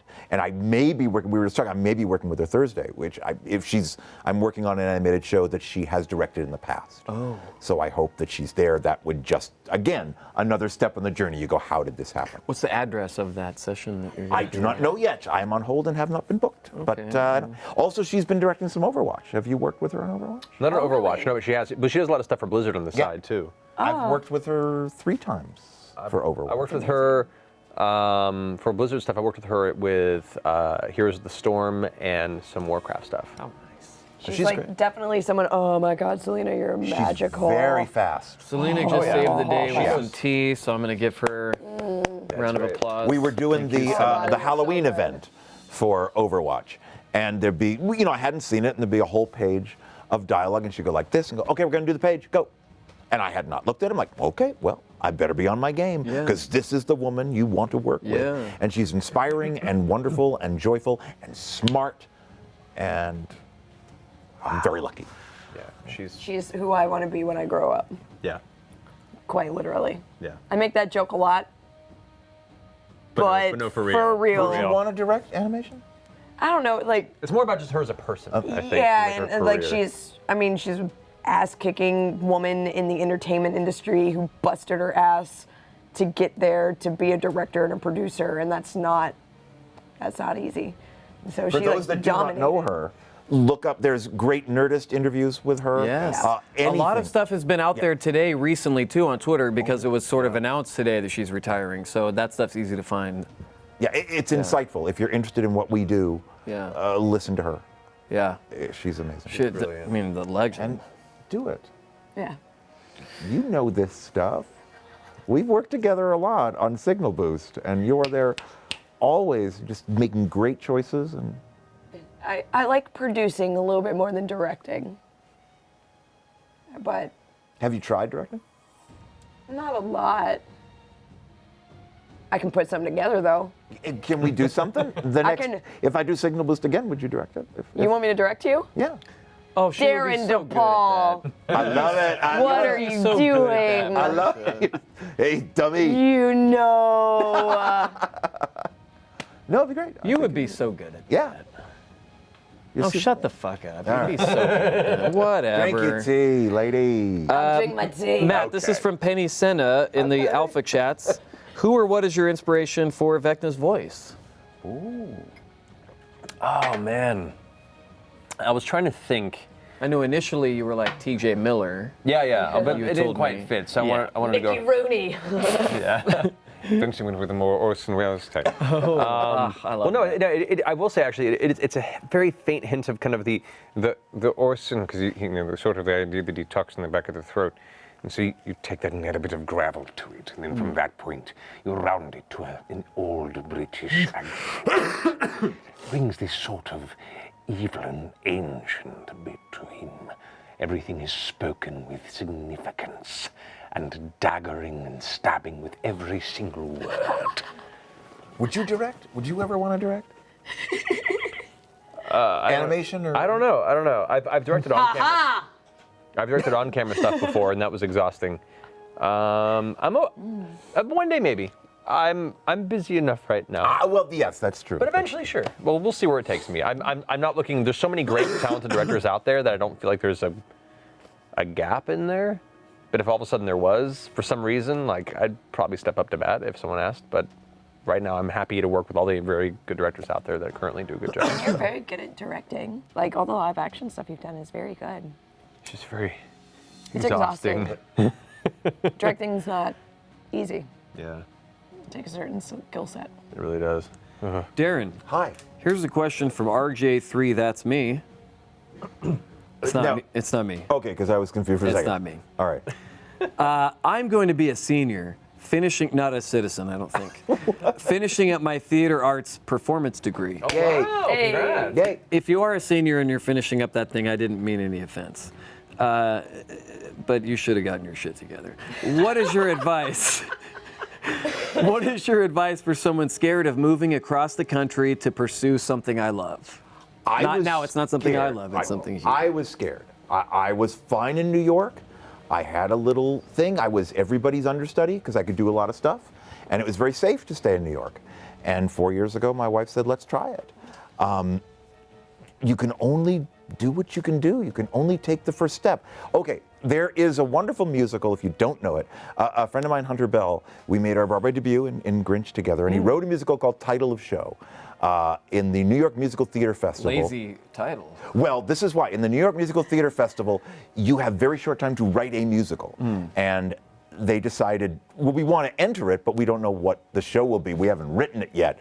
And under Title of Show, they wrote Title of Show. Yeah. They got accepted. They then had to write a musical. It's brilliant. But there is a great song called Die Vampire Die about fighting against the vampires in your head that suck out your creativity and tell you can't. Listen to that song. Also listen to, the whole play. It's about creativity. It's about living your dreams. It's about doing something that you think is impossible in the arts and making it tangible. And this show started off Broadway. It went to Broadway. It's been done everywhere. And it came from, well, we should do that. Yeah. And it became almost a joke. So you never know what you are capable of until you do it. Yeah. I would have been in New York, doing the Geico commercials and hanging backstage and listening to podcasts about you guys and going, wow, they seem so creative and so happy. But here I am. I'm safe in New York. I'll be fine. And you take a chance. Yeah. I want to open this up to you guys too, because I'm sure you have some really great advice, having both done that yourselves. Yeah. First and foremost, it's good you're scared. You should be. Yeah. Yeah. That's healthy. It's healthy. It's a passion, and it has to be a passion to pursue because it takes a lot of hard work with no guarantees, and there's no telling how long it'll take before you get any momentum. I spent many years living very meager means, where many friends and people I met that came out to do just that, and within 6 months to a year said, I can't do this anymore, and left. And you kind of have to gauge your constitution, how long you're willing to endure for the sake of pursuing what you truly love and feel like is important to you. And for some people, it's not. And for some people, they'll be like, I tried, it didn't work, and I'll walk away knowing that at least I gave it my all, and I'll find what the next pursuit or passion is. And I was prepared for that. And that's fine, That's totally by fine. the way. But if it's something you really want to do, be prepared to really do what it takes to make it happen for a long period of time, because it may take a long time. It did for me. It did for me. Yeah. I mean, I am conceivably having the best, years of my career, the past 3 years. Because, my agent in New York said, well, when you get on Broadway, that's the next steps. I got on Broadway, and then you're right back where you started. It doesn't, and you go on a national tour, you're making great money, you're doing a show for 2 years, you're set. When you come back in town, they've forgotten you. Yeah. It's constantly reinventing, constantly starting over, but believing in yourself and going, I want to do this. There's going to be good years, there's going to be bad years, but this is what I want to do. This is my passion. What I need to do. Yeah. If you need to do something else, if you're happy doing anything else at all, do that. Because I know so many amazing actors in New York that have given up because it didn't happen for them. And they're fabulous. Yeah. But for some reason, it didn't hook at this time. Or, one role got them. Yeah. Yeah. Should I say, I'll take a quick story. Sorry, I tell stories. No, please. That's what we do on this show. Jersey Boys, John Lloyd Young. I worked with him in, we did a lot of regional theater. He approached the business as a business. It was like he studied business courses. He goes, yes, I know how to act, but I'm going to do business. And John got the lead in Jersey Boys, was thrilling, was absolutely amazing. Won the Tony in Jersey Boys. Then got a little part on Glee, and then nobody else hired him. Because they're like, well, he's that guy from Jersey Boys. Wow. And he's brilliant. And so then he did the movie of Jersey Boys. But still, it's like, he'll do concerts. Yeah. But you're like, this man is a thrilling performer. He has a Tony Award. And like, yeah, but he's Jersey Boys. Wow. And that's the business. He's They can just go, stuck in the thing. Yeah. My wife is finally doing In the Heights a lot. but they wouldn't see her. But well, she's not Hispanic enough. Yeah. My wife is Puerto Rican, from the projects. Yeah, And they're like, yeah. but she's not Hispanic enough. Yeah, what That's does the that even business. mean? Yeah. Yeah, that is how That's the crazy business. our business is. Yeah. Yeah, if you're a character lady, you should be fat with red hair and a big nose. Yeah. Yeah. And you're like, no, sorry. It's a long time. Maybe we'll have a story, a show where we talk about No, you theater have to have successes and thick failures. skin. You have to have thick Yeah. skin to do this. And I'll tell you what, if you're gonna, I have been here 10 years, and I've worked a lot of stuff. My first job when I moved to LA was at a porta potty company, and then now I'm doing something a little worse. But I'm finally sort of about to get to a point where many people would consider a milestone or whatever, but it's taken a decade, right? Yeah. And my advice to people usually is don't come out here with less than $10,000. And that's real because it's expensive as freaking hell. And if you're like, oh, I have 1.5 months rent, it's like, you never know what's going to happen. My other piece of advice is there's no such thing as a free lunch. But no, the other thing too is that Bag all of that crafty right into the purse.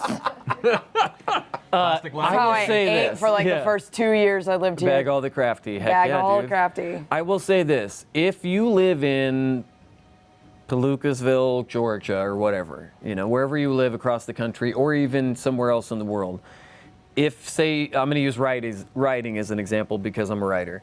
If you don't wake up in the morning and want to write, and every day you do write, and then you go to bed writing, or you do whatever, and every day it's like writing is something you have to do, if it's acting, if it's whatever. If you don't already do that there, you won't do it here. This place won't magically give you or New York, for instance, either. Like But people New York, can there's people around you. people and can help you hustle Yeah. and LA get can into be that very thing. isolating. LA can be very isolating. It's worse despite being how dense it unemployed is. here, I think, than in New York. True. I think people in LA in this industry, like on this side, because I did the New York a little bit in theater as well, and I think LA just has such like if you can't run with the big dogs, sit at home on the porch with the pups type of mentality, and I feel like we're like unsympathetic with that on this side. A little bit different than New York, like you said, where you're less isolated. I feel like out here we're just like, oh, you've only eaten ramen for a week as well? Yeah, well, if you go to Del Taco, you can get 12 tacos for about $6.99. Not saying that I haven't done that. And then you can live off of those tacos for like 3 or 4 days. Yes, that's true. Yeah. Yeah, that's 12 true. tacos, get a party pack. But yeah, I'm serious, but I did that. Those are the type of things that you have to be willing to do, and you learn those things. And I feel like what I learned the most and what kept me surviving out here was you got to check your ego at the door. Can't be proud. You're gonna do work for free. We all still work for free all the time. I have a ton of friends who are very successful who will have rules like, I still do 1 free gig a month. Just because and then that's the gig that's like, maybe this person won't fund this, but I believe in it. Yeah. And you have to, I got into producing, and I arguably would say that I'm in the position that I am at Geek and Sundry here because 10 years ago, if someone was like, hey, I need someone to hold a boom mic this weekend, can you do it? I can toss you $50 on a hot lunch. And I was like, yeah. Have you ever held a boom mic before? Yeah. Give it to me, Yeah. Give me that boom. I would But have I asked, did everything. how long I would have to hold it up to at a time. You get guns. My That's why arms sound get guys are tired. so buff, man. That's Oh yeah. holding that boom mic for hours. That's Yeah. that's a thankless job. You know, sound guy. You know, Chris. You know, Chris. It's a Anonymous. You know. It's a thankless job. Keep It's a holding thankless that job. thing You up. know, guy whose name we don't know here at this program. Seriously, you gotta. Can I give Chris a shout out for a Yes, second? please. Because when we were on Lobs, and even now, he's just his eyes are bloodshot after 4.5 hours of watching us role play, and he's just He's working you're hard for the money. He's a live action DJ, man. Yeah. Just He works hard for the money. He kind of reminds me of Jared from hard. Silicon Valley, I've gotten that a lot. You've gotten that a lot? So I mean, Do you also have a really shady past, Chris? He says totally. but just keep doing what you do. I mean, it's there are going to be days that are really, really, really easy. There are going to be days that are really, really, really hard. You've just got to have drive. Yeah. You've got to have drive. You've got to want to do what you're coming out here to do, because people will tell you you can't. People will tell you to move back home. You'll watch all your friends move back home and go like, should I? And then you go back home to visit, and then you're like, she's divorced now? Oh man, I could move back here, right? And then all of a sudden you're working at Subway. I know we're out of time. Gotten Max. some TV stuff. Yeah. She's could be recurring on Crazy Ex-Girlfriend. She might be on Crazy Ex-Girlfriend. But her family go, well, like Law and Order, let's say, you should be on that. Yeah. Why aren't you on that? Yeah. Oh, I love that. Why aren't you on that? And that's, That's the best. Put that aside and go, I'm trying. I'm taking it one step at a time. Yeah. But it's hard. Getting an agent, being in an improv group always helps. I mean, that's a good foundation of getting friends who are like-minded, that you can share your good days and your bad days. But an agent's hard to get. You need them. Yeah. What do you think about managers? We'll talk about it. It can go either way. I don't know. We have other questions. We have We're other out of questions? time. Yeah, This is not theater talk. Yeah, we got to wrap starring up in the a guy sec in the because we got linen to. jacket. Matt. Yes. This is from Hoyd. How has writing the Tal'Dorei campaign guide influenced your DMing and your view on Exandria? Well, it was a very frightening experience. I mean, it influenced my DMing. More than anything, it just helped me further crystallize sections of the world I hadn't had time to really think about. When you're running for a campaign, there's only so much of the world you can prepare around the party. So a lot of the kind of gaps that we never got to with Vox Machina's adventures, it gave me time to flesh those out and consider other possibilities in other campaigns down the road, or other things that can come into play, and just feel more confident that I've kind of realized this area. But it's the first time I've ever done anything like this, and so it was very scary. It was very frightening to kind of release it into the world and just wait for the expectation of the entire internet to hate on it. And I've seen zero. Proud of you. Well, you have not been to the D&D Next Reddit. Oh no, I don't go to that because I don't know how to get there. Yeah, but when you put anything that you put a lot of passion into, it's always exciting and scary to see other people tear it down or tear into it. And for the most part, it's been very positive or very constructive, and I've learned a lot through it, and a lot of things that I'll try and improve upon if ever we get a chance to do another one. But I'm proud of it. That's another thing we can comment on. Creatives will always read all of the comments and critics. Well, really? You think I sometimes I'm okay not reading stuff a lot. You told me not to. I started doing it. Everyone tells you not to. I stopped because someone But early everyone on does. was like, Steve Bloom, I guess, had done a New Barak, and then they asked me to do a New Barak in Heroes of the Storm. And there was a comment saying, Blizzard, fire this Junctor, which I believe is a junk actor made together. And you start going, Oh, oh my. that's And it was clever. early on, I'd just gotten here. I'm like, oh, I'll never work. It's terrible. Yeah. And you just go, okay, well, that was their thing. Yeah, you don't shouldn't. listen. And you don't. And wait, no, hang on. You shouldn't, but people still do. And I think the world likes to think that when they shout at people, they're shouting into a void, and they don't realize that, yeah, there are people on the other end who are reading it. And it's always been this way. Eric Campbell just tweeted, he's a guy. He actually Shield of Tomorrow. He tweeted this really great article because they just came out with Shield of Tomorrow, which is our Star Trek RPG show.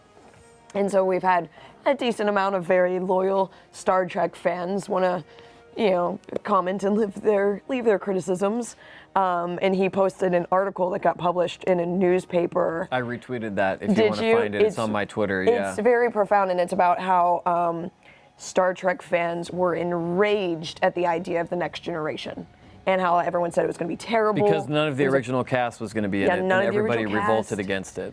So people hated it, and yeah, I feel like Now all of those people who wrote in those things, right, sleeping campers outside of conventions for 2 weeks at a time, waiting to get To wait to see the next generation panel. waiting to get Edith Nimoy's autograph, Leonard Nimoy's third cousin, twice removed. She's very good. She's very good. She looks just like him. Anyway, He was, but yeah. Vulcan to Vec. I always go back to what Bobby says, to go to Matt's shirt there, Logic. He says, my whole message is peace, love, positivity, and people hate me. He's like, it's just how the world's going to be. You just accept it. Like, You just accept it. In a weird way, the phenomenon that Critical Role has been a blessing in so many wonderful ways, and it's also it's scary, it's humbling, it's uncontrollable. We've just kind of been holding on and trying to keep it honest and see where it goes. But even just us playing our little game and hoping to share with people, there are people on the internet that hate us. I've had groups on Tumblr and Reddit sent to us through emails, through people saying like, read this, and I'm like, well, I mean, you have to click it when it says that, and it's just like, hundreds of people wishing I was dead and like how I've ruined the game, and I'm like, yeah, you ignore it to a certain extent, but also you can't help but have it hurt a little bit, but it's But someone who writes you a letter thinking that you ruined a game, how cool is their life, though? True, but Someone who writes you a letter going, your stream of your home game that you said is going to have some homebrew rules has ruined this thing that's been in existence for 30 years or whatever for me. That guy has no life. I know, but He's got no life and it doesn't matter. It's just part of it comes with the territory, and it's a weird thing to just adjust and have to consciously tell yourself, don't worry about it. I mean, if anything, it's kind of a compliment. Congratulations. You Exactly, ruined dude. D&D. You're so good. You're so good at your job. You ruined that guy's it. life. Yeah. Congrats, dude. But I guess for me, what's weird is like I grew up with those communities. I grew up on those role-playing game forums. Yeah. Like I wanted to be an ambassador between the old school gaming society and bringing new people into it and kind of bridge that gap. And so a little part of me can't help but hurt that these people are so angry and hate me so much. And I'm like, what did I do? Well, when Sprigg said thank you to everybody and then said thank you to you last, you know that was just me thanking each and every one of you for letting me be a part of that. Yeah, that's true. Yes, it was the character, but it was basically Darren. Yeah. Looking everyone in the eye and saying thank you. And then the last one, looking at you, my dear friend, and going, thank you for this, for letting it happen. You created this very positive, wonderful, joyful experience that I am thrilled to have been a part of. And we have to go because everybody's late. We've got to go. They have to switch the cameras around for AXYB. Yeah. The cat petting executive strangled the cat. That's how late we are. The cat is now dead. I am looking at it, and I'm going to go that way because I'm allergic. Thank you for watching. Thank you, crew. Thank you, Darren. Thank you, Matt and Marisha. Marisha, feel better. We'll see you guys in 2 weeks. Love you. See you Thursday. One more story. Yeah, one more story, Darren. Good night, guys. Stay turned.